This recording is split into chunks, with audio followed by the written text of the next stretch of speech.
During World War II, night scouting was a specialized task carried out by men who operated ahead of main units, often alone or in pairs, moving quietly through contested ground. Their success depended less on firepower and more on preparation.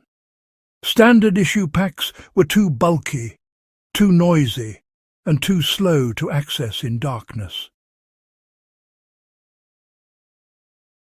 As a result, many armies quietly adopted a compact Night Scout pouch, either officially issued in small numbers or assembled at unit level.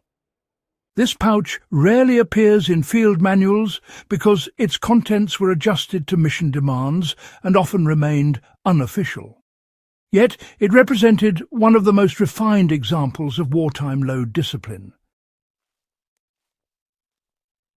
The pouch existed to eliminate unnecessary movement and sound. The defining principle of the Night Scout pouch was immediate access without rummaging. Everything inside could be reached by touch alone. Items that rattled, reflected light, or required two hands to manage were excluded. The pouch itself was usually canvas or soft leather, worn high on the body to prevent swinging. Buttons were replaced with silent toggles or snaps wrapped in cloth. This design reduced the need to shift posture or expose silhouette when stopped. In modern terms, it functioned as a mission-critical chest rig before such concepts were formalized. Navigation tools were simplified for darkness rather than precision. Maps and compasses were essential, but they were not carried in their standard forms. Scouts often folded maps into narrow strips, showing only the route and key landmarks.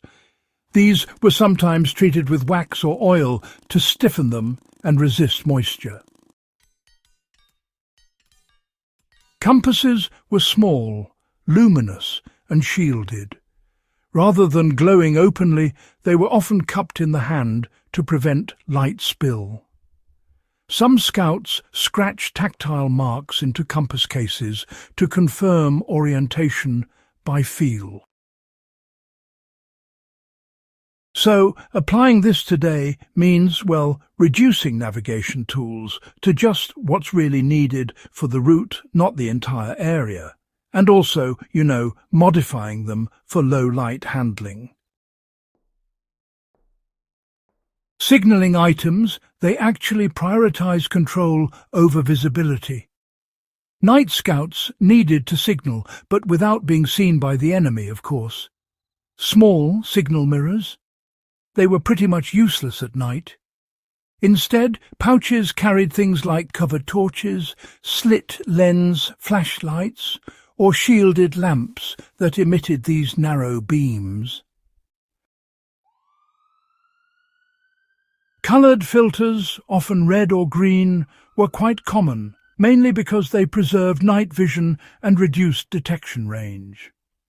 Some scouts, interestingly, carried a short length of cord tied to a metal ring, which allowed for these silent tug signals between paired scouts.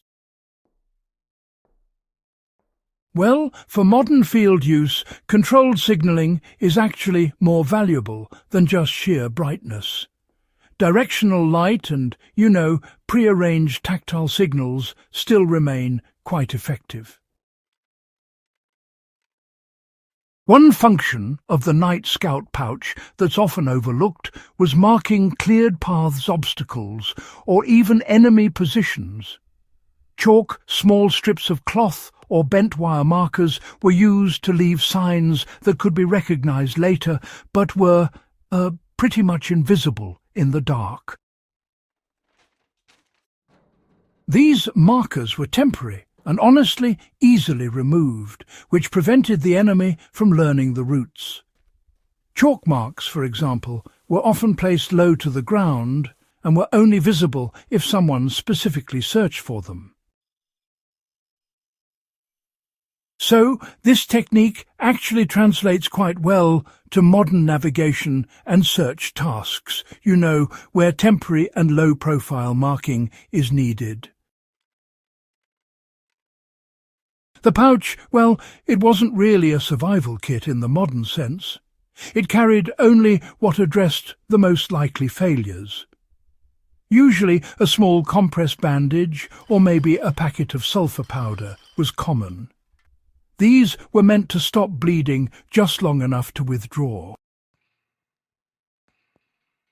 A single high-energy ration, like chocolate or a compressed biscuit, provided quick calories without any preparation. Water, on the other hand, wasn't carried in the pouch because containers tended to slosh about and added unnecessary bulk, but, purification tablets were sometimes included. This really reflects a critical lesson, Emergency gear should always match the mission's duration and risk, not just some hypothetical scenarios. Close combat tools were, compact and secondary. Night Scouts, they avoided combat whenever possible, but they certainly prepared for it. The pouch might carry a small knife, garrote wire, or a compact trench tool, all chosen more for silence and control than outright lethality. Firearms, actually, were carried elsewhere.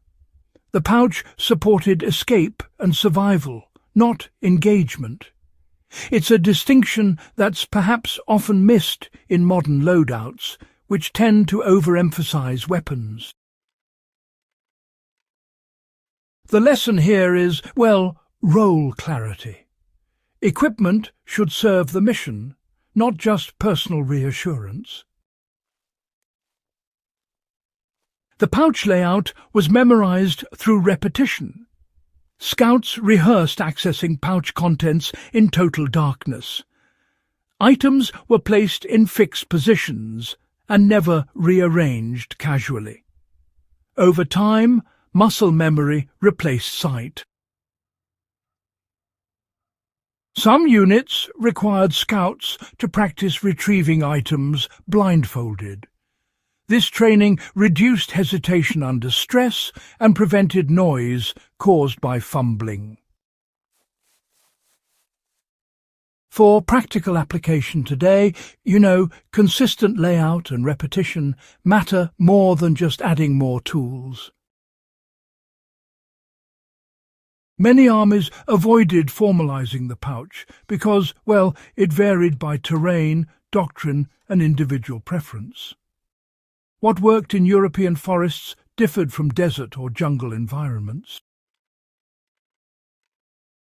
This flexibility was a strength, not a weakness. The pouch evolved organically based on experience rather than regulation. Modern gear systems, often lose this adaptability. Studying the Scout pouch really restores appreciation for modular, experience-driven design. The World War II Night Scout pouch? It represents disciplined minimalism. Every item justified its weight and sound. Nothing existed without purpose. For historians, it reveals how unofficial practices often outperformed doctrine. And for survivalists, it demonstrates how thoughtful preparation, honestly, beats excess gear. If this deep dive into overlooked wartime fieldcraft added real value to your understanding of historical survival systems, subscribe to Backyard Wisdom. Share this guide with others who study practical history and help keep these lessons alive beyond the archives.